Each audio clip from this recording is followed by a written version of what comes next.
Hey, welcome to the channel. Today I'm about to check out, of course, Film Theory. Spider-Man, like the biggest threat to Spider-Man is the MCU. And if you've seen the movie, you finna enjoy this, I guess, way more than you should. I don't know.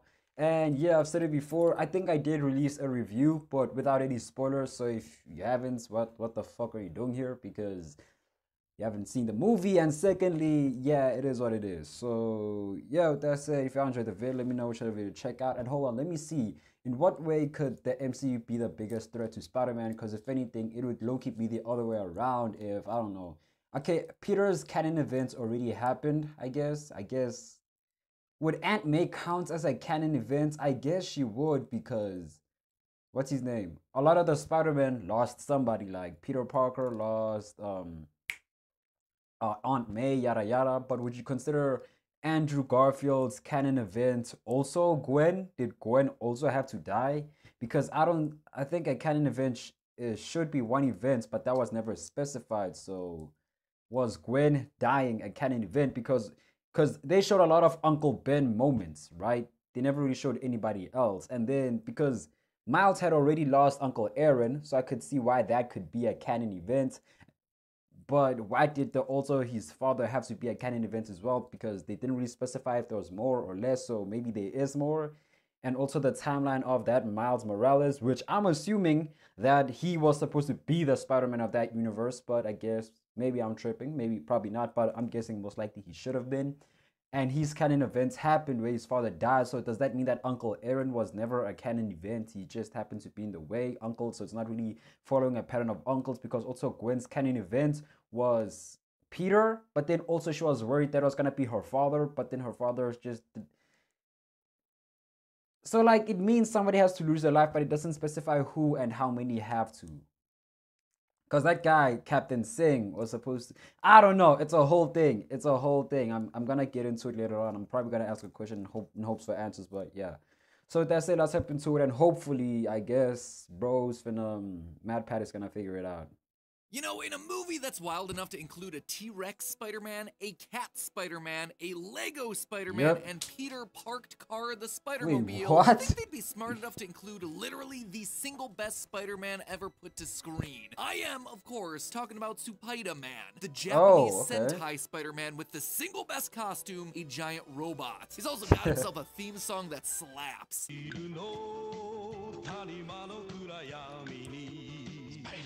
We were robbed, I tell you. Robbed. Robbed! Crazy that he didn't make a cameo.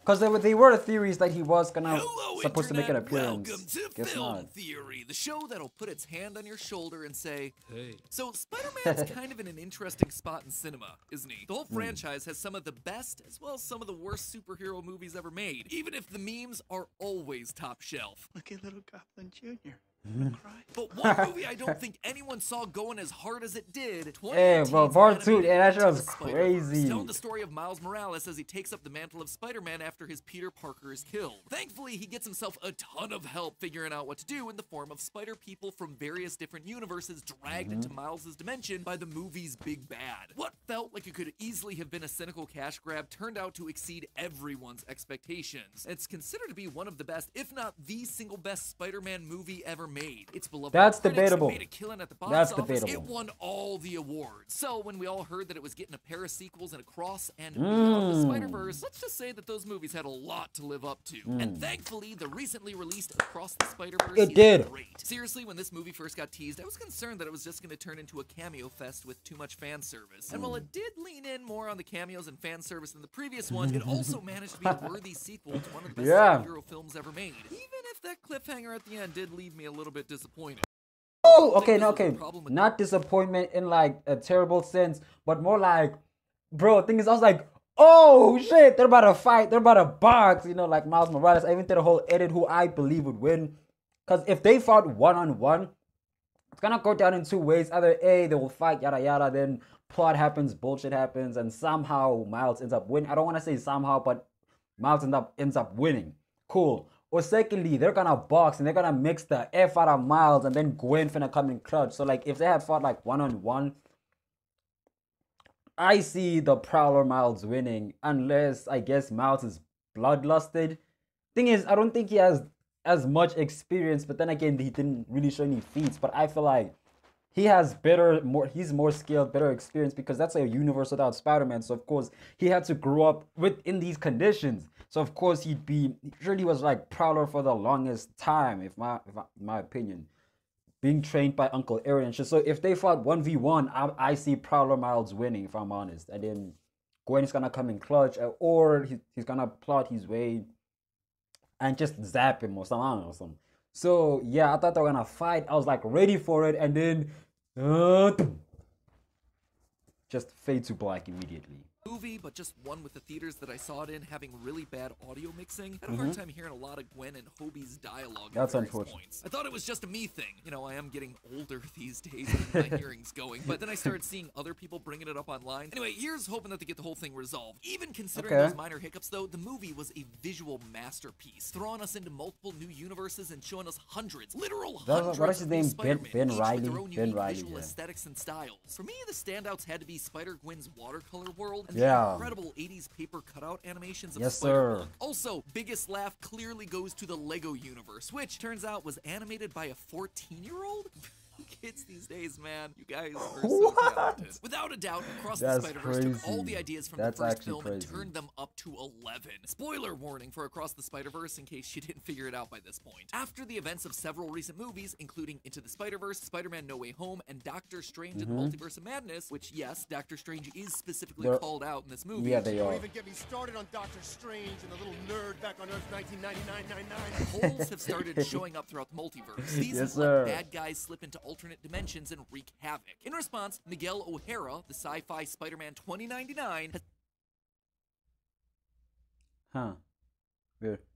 set up the Spider Society to help police the multiverse and bring all these villains home. But when Miles wants to join the Spider Society, Miguel refuses him at every step, because Miles is actually part of the problem. He unintentionally created the Spot, a multi-dimensional villain, and Yeah. the events of Into the Spider-Verse were never supposed to This is happen. why you can't Miles roast niggas was too not much. supposed to be bitten by the radioactive spider. His world's Peter Parker was not supposed to die. Miles was never supposed to take on the role of Spider-Man. Bro, I'm in the telling you, first it's Prowler, place. bro. What's even It's worse, Miles. that spider that bit Miles wasn't even from his universe. Yeah. So Miles is the original anomaly that started knocking over all these dominoes. So to help set things straight, Miguel and his Spider Society are trying their best to, quote, restore the canon, to make things right by ensuring that the big events that are supposed to happen to every Spider-Man across every world actually happen. And if they don't, well then the multiverse itself could collapse. You know, no pressure. But see, loyal theorists, I have a problem with his line of logic. It doesn't sit right with me given everything that we see both in this movie and throughout the wider multiverse that this movie sits within. I think Miguel is making a huge mistake here. I think he's wrong about the whole canon events thing. Hold up, let's see. Cause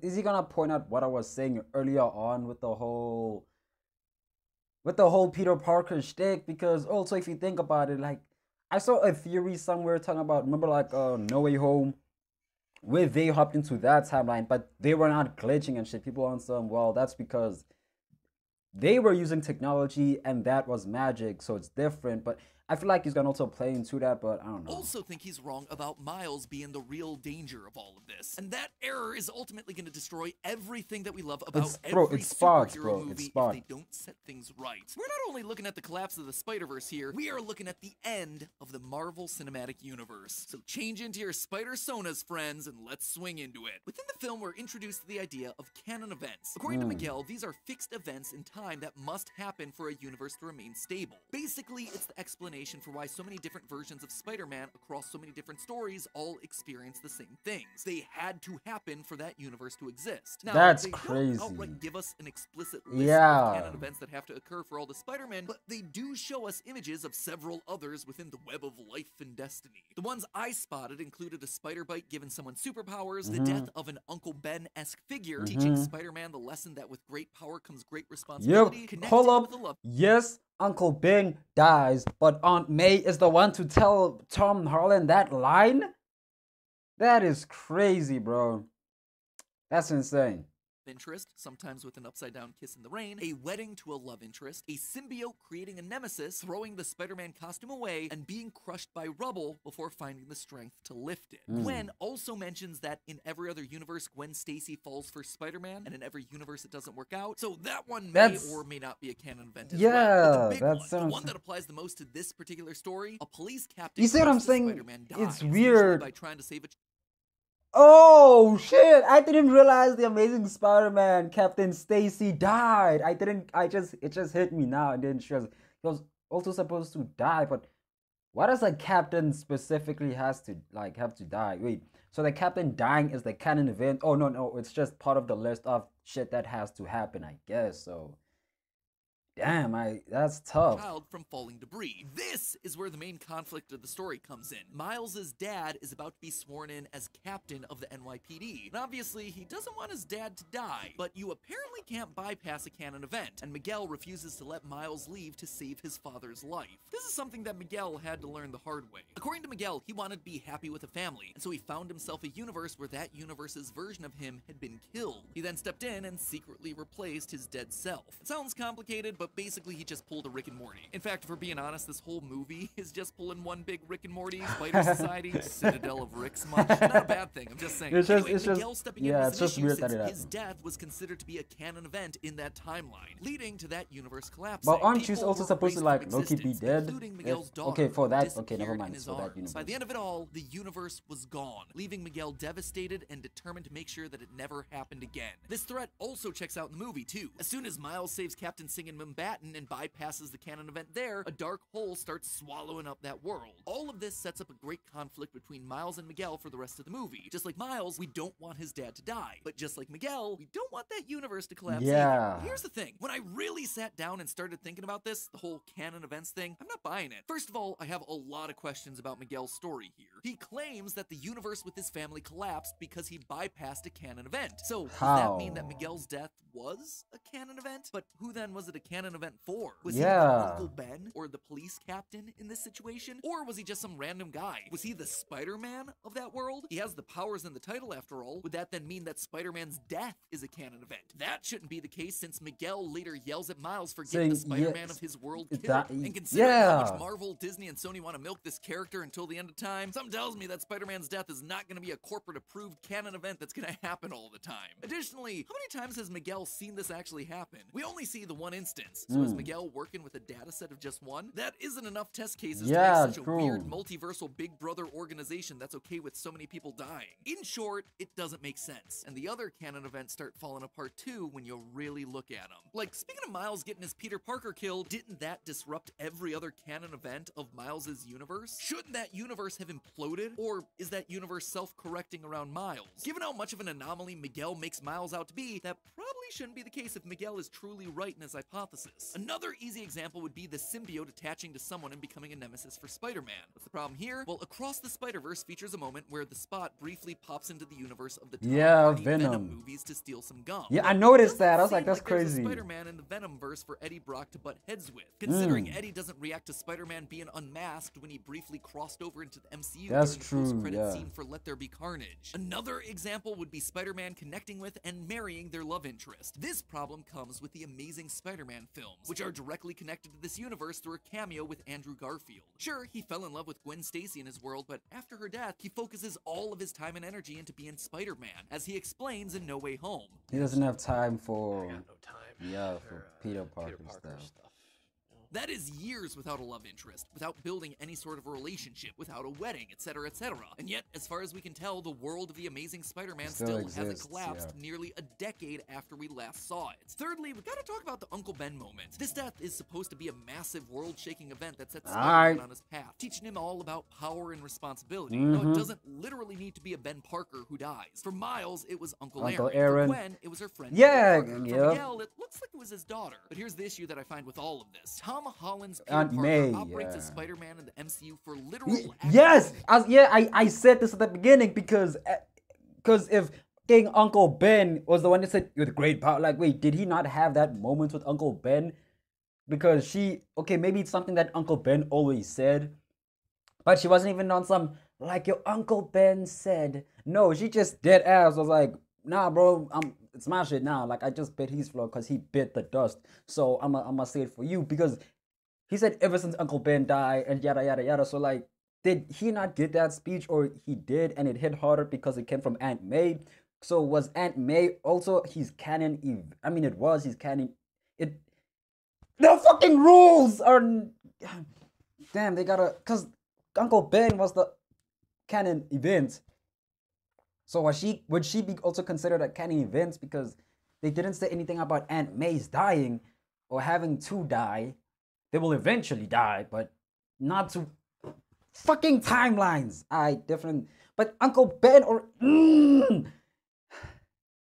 years before he eventually has his Uncle Ben moment. Just to make sure that we're all on the same page here, the writers of the MCU Spider-Man movies have stated that Uncle Ben's death in the MCU did happen, but it didn't have the same impact on Holland's Peter Parker as the others across the multiverse. Instead, the importance of this moment was shifted onto Aunt May in Spider-Man No Way Home. Yeah. Now, you might be thinking, hey, it happens eventually, so we're all good, but are we just gonna ignore the timeline here? Exactly. In every other dimension that we've ever seen ever, this Uncle Ben moment happens within months, even days after he's bitten by the spider. Exactly. And across the Spider-Verse, Paviter Prabhakar has been operating as Spider-Man for just 6 months. And clearly, he's already had his Uncle Ben moment. The Maguire, Garfield, and Miles Morales Spider-Man have all had their uncles die within just days of getting bit. And yet, the MCU isn't on the brink of collapse just because switched it up Spider-Man and hasn't had his Uncle Ben moment as quickly as all the other universes. maybe he did, But the thing that really drove the nail into the coffin for me, one of the biggest of these so-called canon events has to be a spider biting someone and giving him powers. So that universe has a Spider-Man to begin with. Hold up. Right? Let me see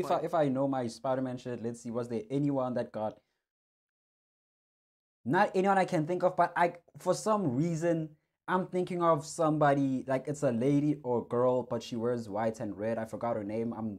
Maybe I'm confusing her with someone else, but I don't know. As the first canon event that's explained to Miles. And yet, at the end of the movie, when we visit Earth 42, the world where Miles' spider came from, that doesn't have a Spider-Man, and it's still there. Sure, it's not in great shape. There's a lot of crime. I didn't even think of that. That seems to be it's running just things, fucking massive crime, fires throughout all of New York City, but the world itself has not collapsed. Now, I can already hear plenty of you furiously typing away in the comments. Just because these canon events haven't happened yet in these worlds doesn't mean they won't happen. But the order of the canon events doesn't necessarily need to be the same every time. And believe me, I hear you. That was one of my initial thoughts. What about the dude's universe? It just collapsed immediately. It doesn't line up with what we see in the movie. All thanks to that necessary death of a police captain close to Spider-Man bit that drives the whole conflict. Remember, Mumbattan starts collapsing immediately after Miles saves Captain Singh. Literal seconds after that event. If canon events don't have to happen at specific times, couldn't Captain Singh or another captain have just died later in the story of that world? And yet, here's Miles' world, which is totally fine. It didn't collapse when Peter Parker